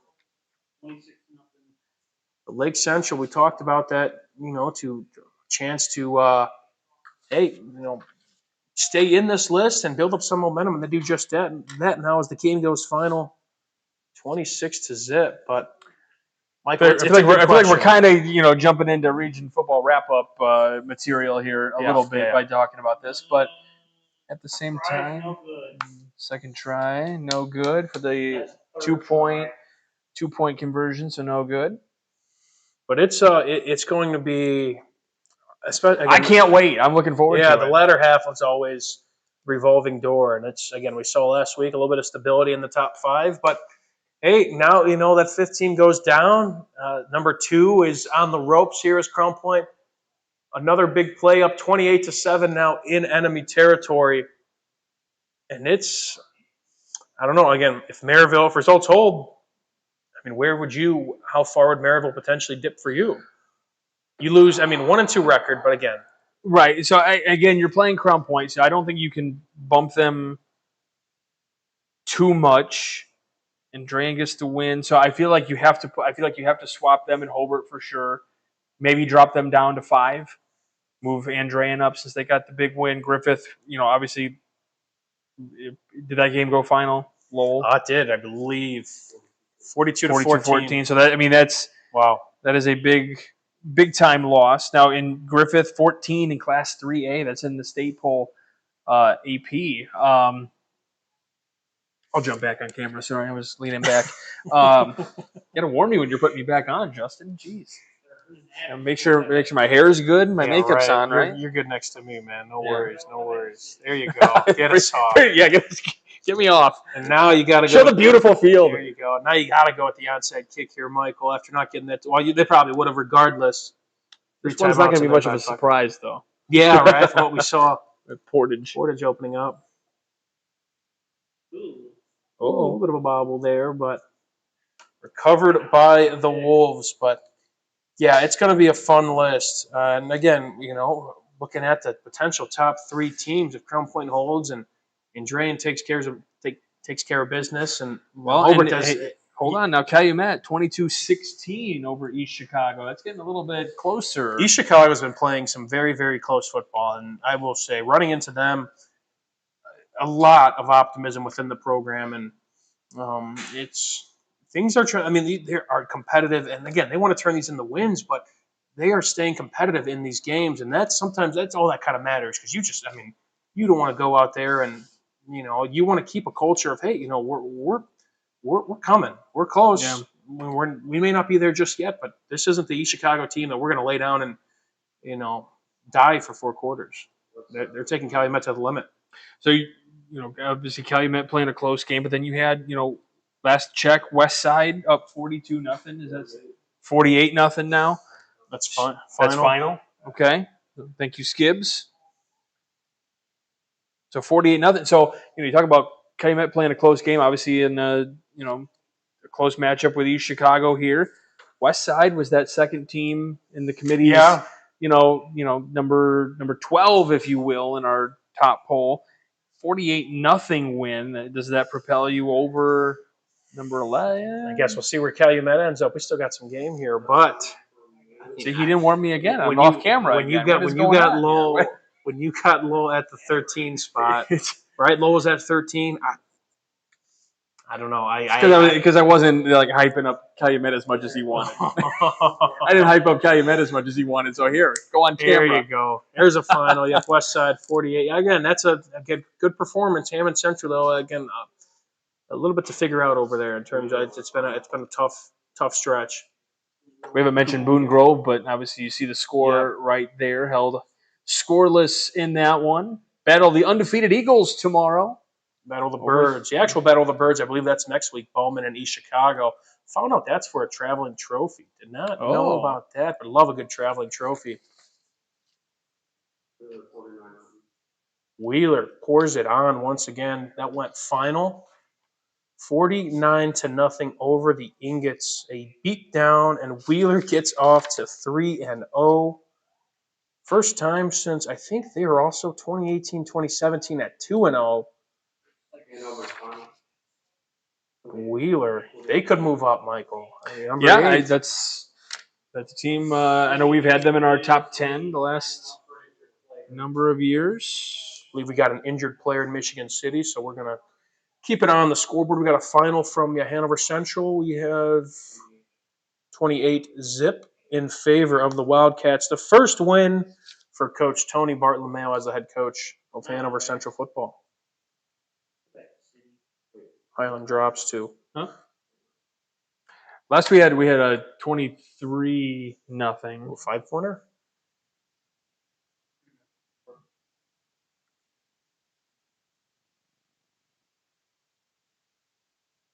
Now I will ask, and this is something for the committee to explain. It's Justin, we've lost some power over here. It's just a random click of a button. I don't know how he does it. He's a wizard. He's a wizard. He's a wizard. But the committee had Hanover in that one of those first 5 out, and that was with. I mean, obviously the strength of schedule's a factor in that. It's kind of how they fare well going forward, Michael. It's like this team they're going to hang around. I mean, this is the back-to-back NCC champs, and they started the year kind of in a lower spot than usual. I believe they started at 9, I think, and City was at that 8 spot in the opener, and a very, very tough start. But this is a team that you can't count them out just yet in the conference. Yeah, they got a new look everything, really, but it's your reputation kind of precedes you, and obviously they hold themselves to a high standard with, of course, their new schedule.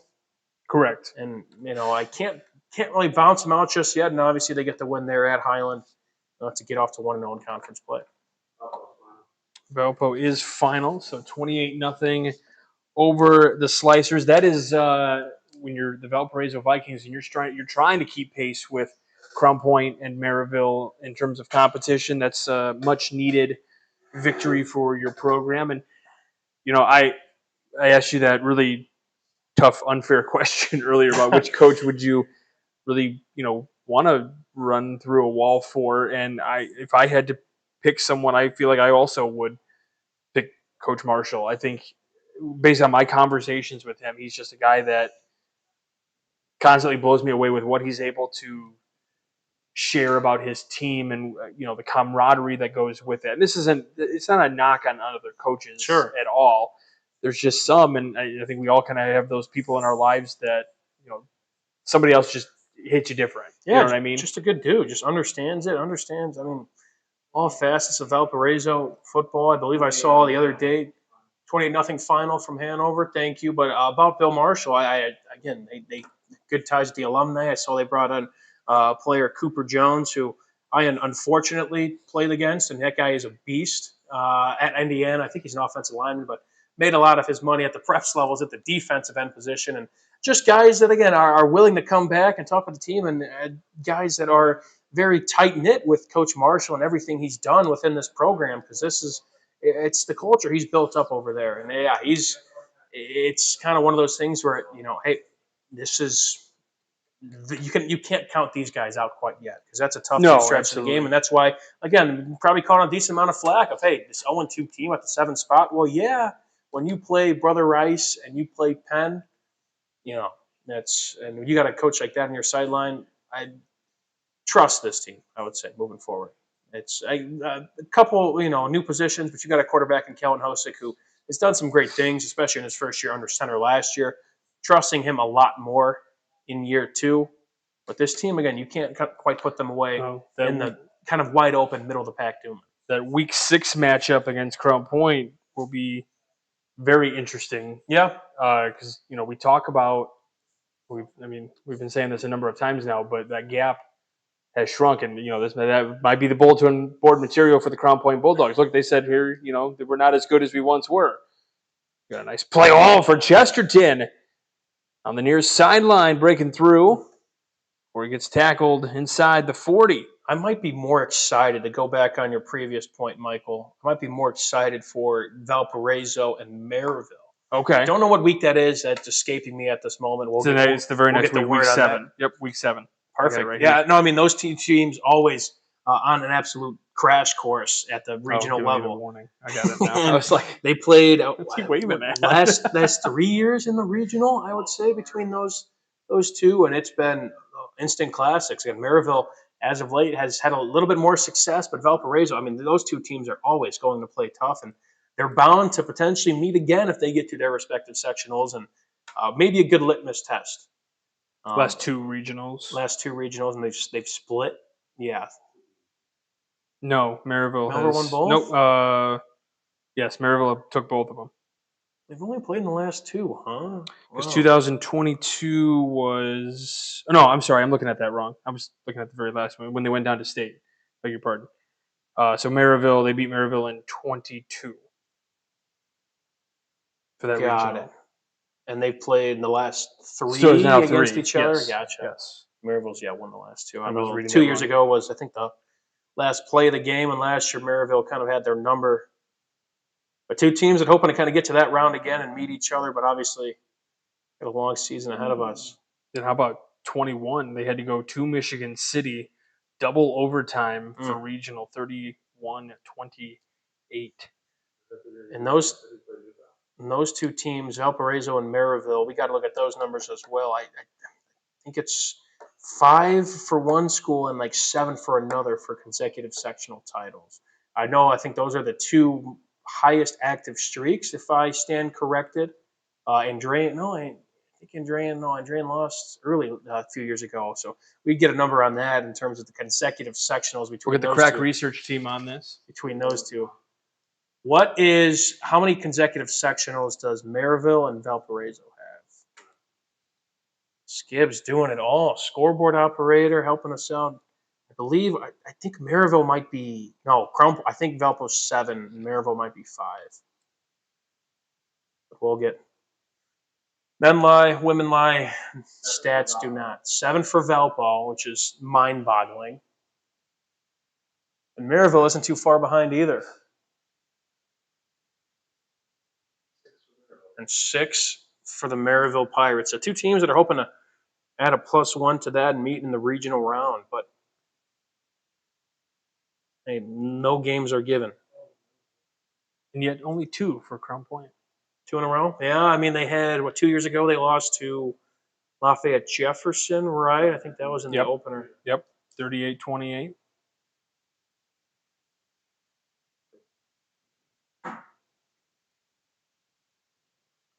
Games are just about kind of finishing up. Again, we have our couple finals coming in. It still baffles me when you think of all the teams in these sectionals, but it's probably because they're in such a tough sectional with Valpo, Michigan City, Chesterton. No sectionals in program history. It's really hard to believe, truly.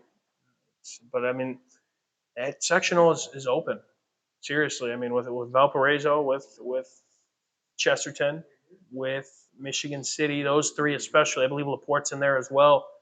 It's up for the taking. And yes, Valparaiso has kind of had that success, but these are teams that are really gunning for some history here. So working toward getting all these finals, as I believe we have another injury for the Michigan City Chesterton game.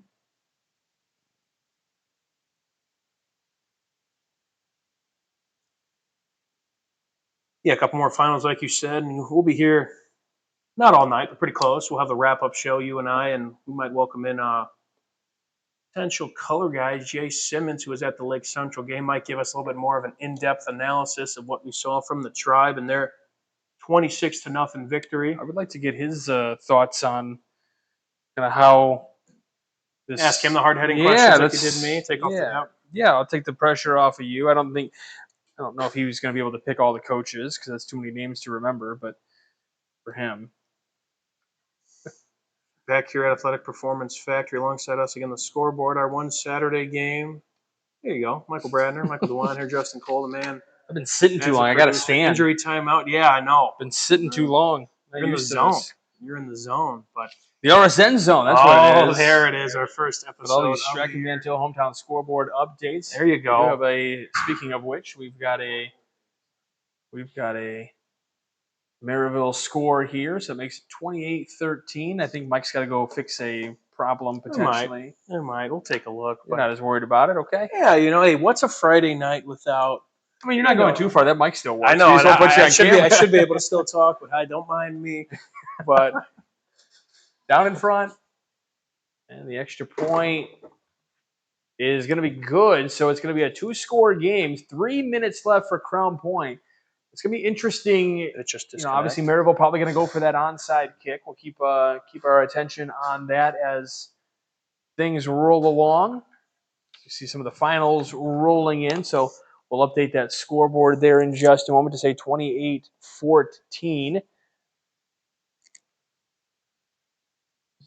Mike's still checking things out.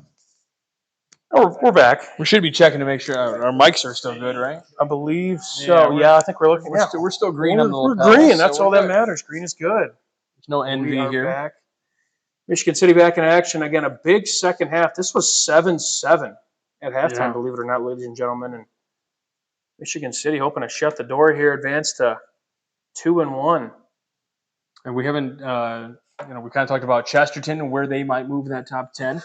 Michigan City obviously going to get a chance to move up with a victory here, but how much will they move up is going to be the question. What are we going to do? I don't know, man. We might have. Yeah, I got a question for you. How many members are in this committee that makes this decision?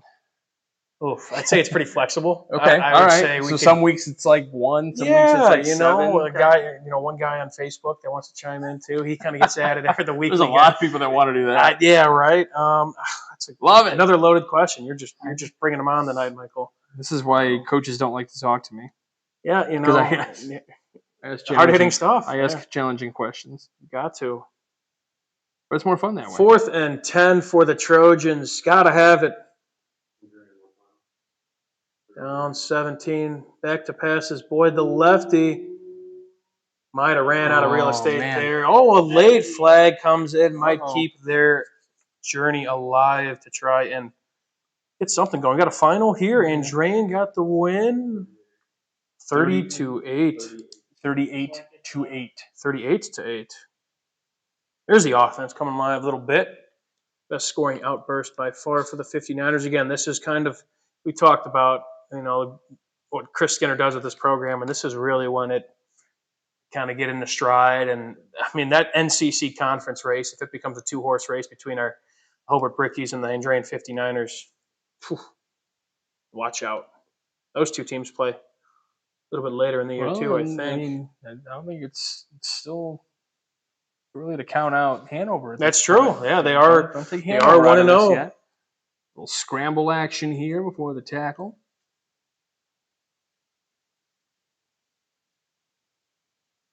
Hey, we're back in the Athletic Performance Factory. That's where athletes are made. Just in case you didn't know. It just says that on my screen. That's right. You got it. No, big company guy. Big respect to everybody at Athletic Performance Factory for opening their doors for us for our new studio home.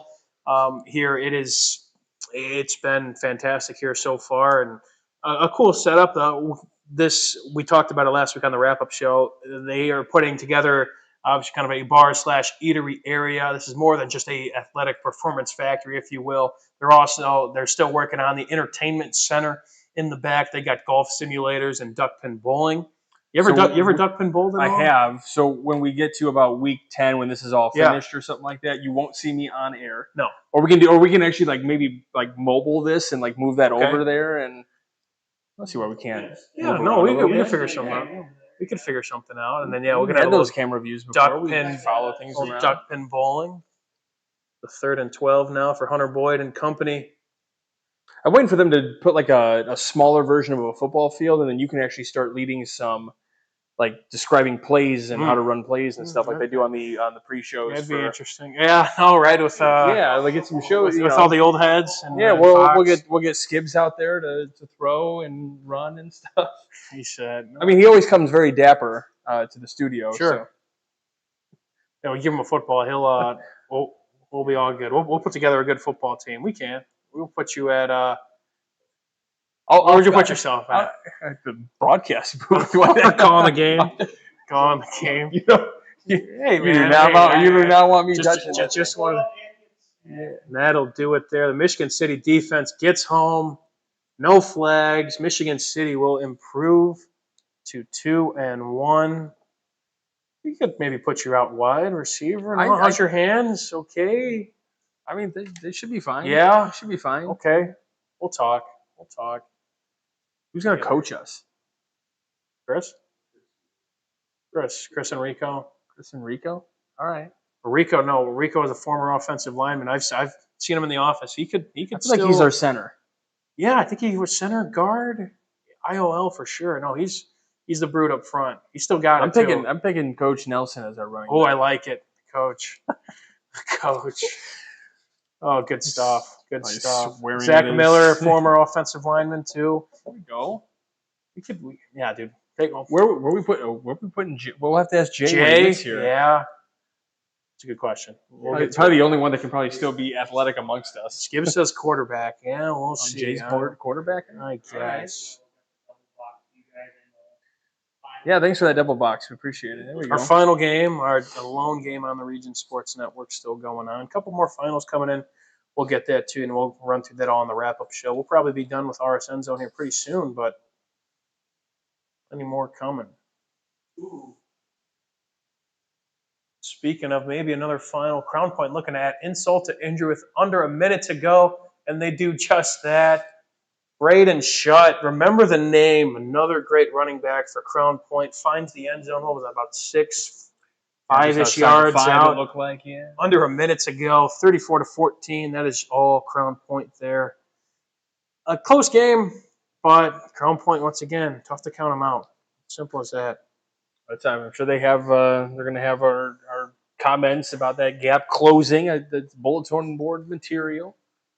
Because hey, when the target's on your back, Michael, every game is. I'm getting nervous. I may not be able to walk the streets of Crown Point at this point. Now they may. You only live there, right? Yeah, all right. All right. Not too far from the square. No, you'll be good. No, but every game that the other, Crown Point, they understand this, that every game is that other team's Super Bowl. Right. They want this one bad. They want to dethrone you, and that only adds a little bit more fire when you are, when you're the mouse. So this, if barring a miracle with 39 seconds to go, assuming that timing is right, this is how many regular season wins for Crown Point in a row? Oh, but it goes back to like 22. Research staff. There it is. So we could say Skibbs. I guess we could just do simple math here. We have 23 season. All right, we're gonna see Mrs. Bartolomeo's skills to the test here. Stop. Here we 9, go. 8. We got 2023, 9, 2024. That's 18. If this becomes, this is. Skibbs looks confused. We got. So then what is week 3? So potentially 3-0. So that's 21.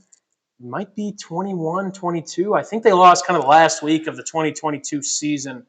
So counting 2023, that's 9 games. 9 games of 24. We'll call it 22. All right. What's the answer, Skibbs?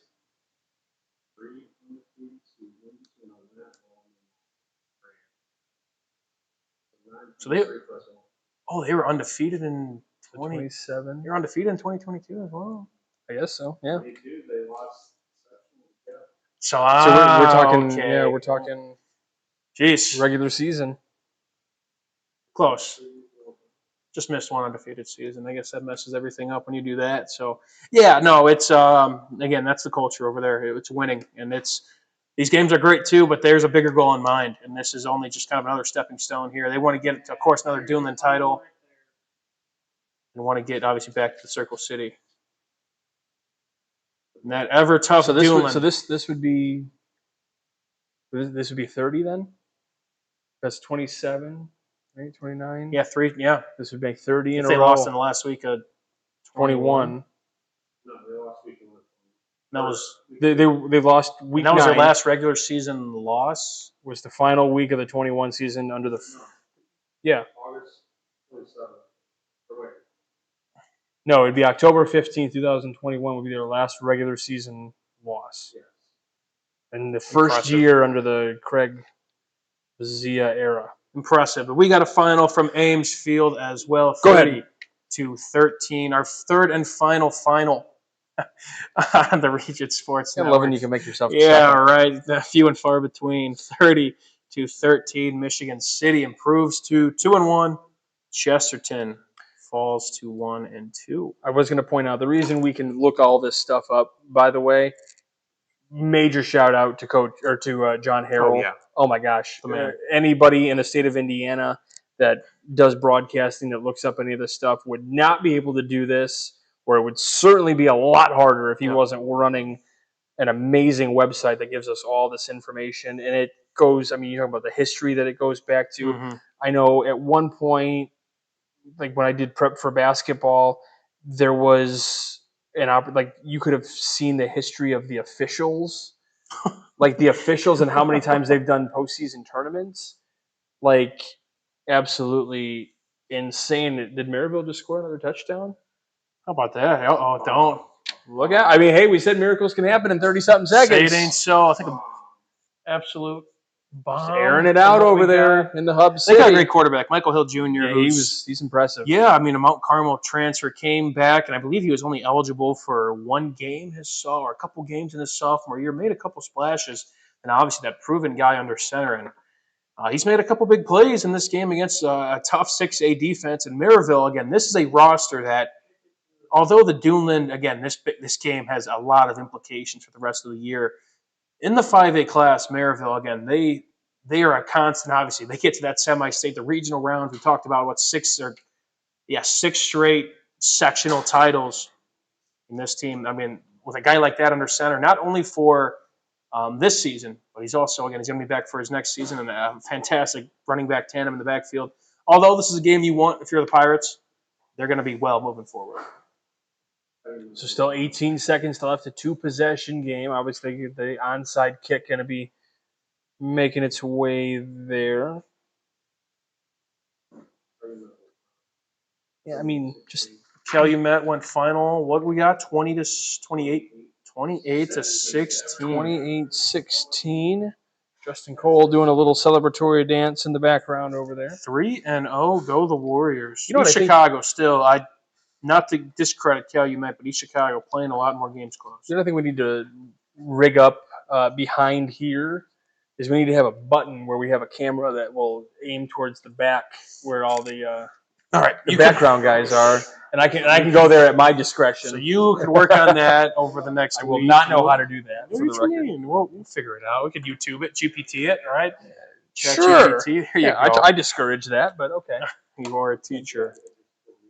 Yeah, I can just hit a button back here and it just like shoots to them real I like quick. it. Okay, we could Yeah. scheme something. Let up them be for on sure. camera for once in a There while. you go. There you go. A little dance. Well, I know cam. Zach's been doing a great job doing the tailgate Mhm. show the last couple of weeks. Nice to be with you this time. Viewership showing for it, all the way up. I think Oh, Zach's viewership the went man, down man. when Zach's the man. once my name was announced. Big time help again. A lot of summer coverage this off season, and truly a lot of it. Although someone has to be in front of the camera, there has to be somebody who does a lot of the dirty work as well. So, big shout out to Zach Miller. Seriously, a lot of the stuff that has to go on. 2 peas in a pod for sure, and definitely been a big part in kind of making this kind of a full season sort of thing. Because one of the ways we can do multiple, we mentioned how we had Lake Central Portage, we had Valpo Laporte, we had Michigan City Chesterton. The only way we can get all those games going is by having enough studio personnel as well that can troubleshoot programs. And when we have troubleshooting issues at multiple sites, that's why this team is so important. That's why we've been around for 25 years. That's the only way that happens. It's crazy. With the It's amazing awesome. guys that work on the other side of the camera that you're looking at. And everyone's so valuable. Everyone's got their specific roles and they understand it very well. And it's similar to what you see on football fields, on basketball courts, on baseball, softball, you name it. It's all kind of a total team effort, if you will, and it's what makes this job fun. But I think that's it for our 3 games, Michael. Right? 3 games, 1 final. I think we've got a wrap-up show coming up. We got a couple more finals coming in, and we'll post our final scoreboard. But that might do it from us here, Michael. All right. Well, we'll wrap up the. I guess we get one more final, big Duneland final in here before we send it off. The game of the century, if you will. Crown Point gets the win, 35-21. I suppose we'll talk about that one on the wrap-up show. Yeah, we got a few things to say about that. No kidding. All right, so that'll wrap up RSN Zone coverage right here on the Region Sports Network. Stay tuned in just a little bit. We will have Region Football wrap up for you. We hope you've been enjoying the coverage and getting to see what we see on a regular basis, thanks to the talents of Justin Cole. So we'll keep giving these guys praise because they enjoy it, they deserve it. But yeah, we'll have Region Football wrap up here on the other side of the break here in just a little bit. So for Mike Dewan, the sports director, Michael Brander here. Thanks for tuning in to the Region Sports Network, the only game in town.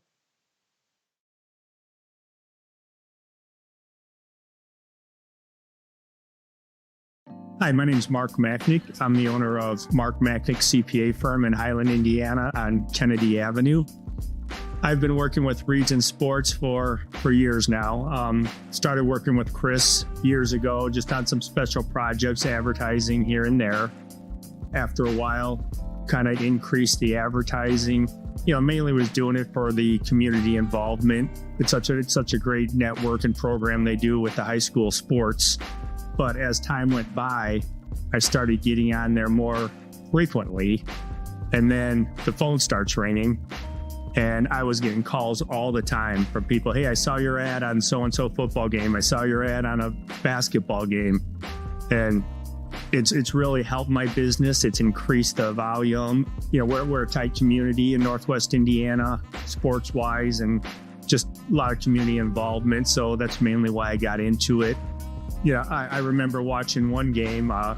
It was a basketball game, and I think there was a little bit of an altercation. And as the altercation was happening, my ad was right on the bottom, and someone typed in, "I wonder what Mark Macknick's thinking right now." And I was thinking, "Wow, this is awesome." It's really been a great feature for my business. It's the only advertising I do. I don't advertise anywhere else other than Region Sports.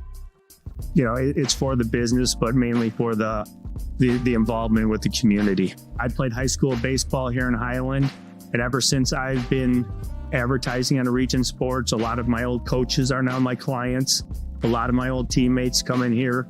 My recommendation, if you're a business here in Northwest Indiana, I think Region Sports is, for your money, it's one of the best places that you can advertise. I mean, I can advertise on billboards. I could do anywhere I want to. And I choose Region Sports mainly because I get a lot of feedback, especially on the high school level. A lot of the parents, if they can't make a game, they're watching it online. They're watching a replay, the grandparents.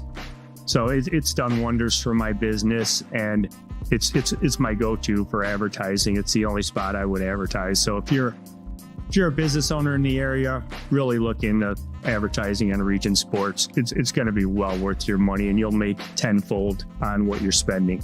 Region Sports Network, they're the only game in town, but they're more than just a game.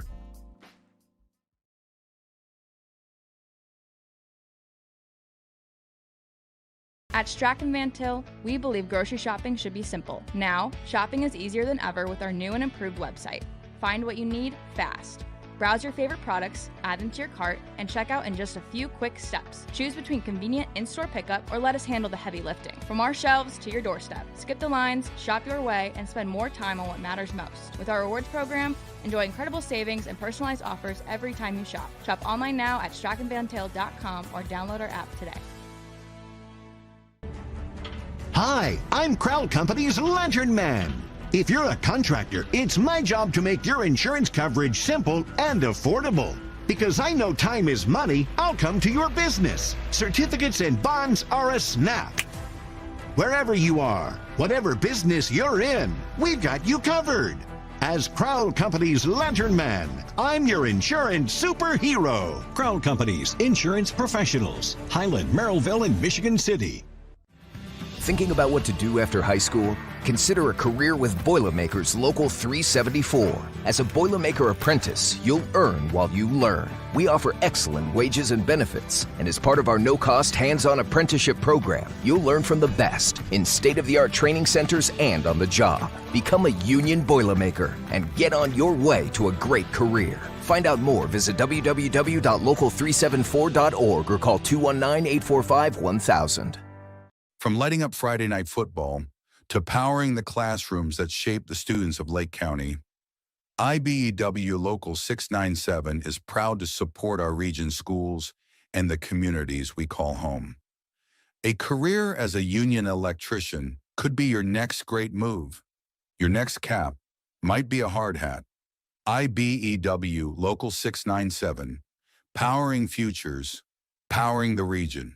Four Seasons Mechanical proudly serves Northwest Indiana, providing quality, reasonably priced, reliable service. With a quality and comfort guarantee, the professionals at Four Seasons Mechanical offer a wide range of services in heating, ventilation, and air conditioning. Whether it's residential or commercial, Four Seasons Mechanical is there 24/7. To find out more, the website is fourseasonsmechanical.com or give them a call at 219-756-7020. Four Seasons Mechanical, your indoor air quality specialist.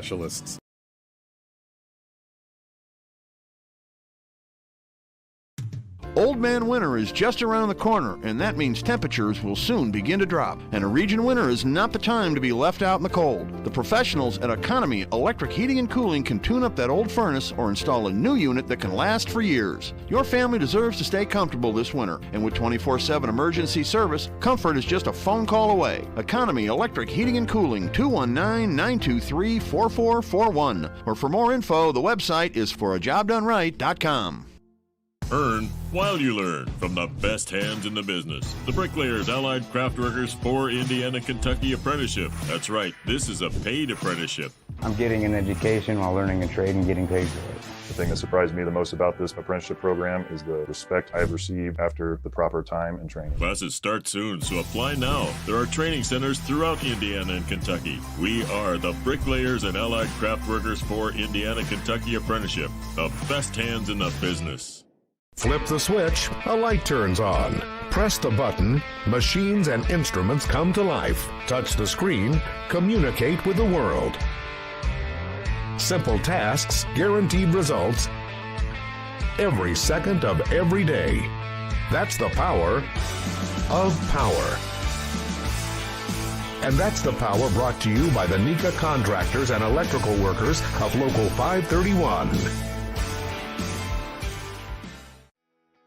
Calling all current and future homeowners in the Northwest Indiana area. Whether you're buying or selling, Brent Wright is here to make your real estate journey smooth and successful. With years of experience, personalized service, and a deep knowledge of the market, Brent will help you find the perfect place or get the best deal for your property. Call today at 219-406-7195 and take the first step toward your real estate goals. Contact Brent Wright, the right way to buy and sell real estate.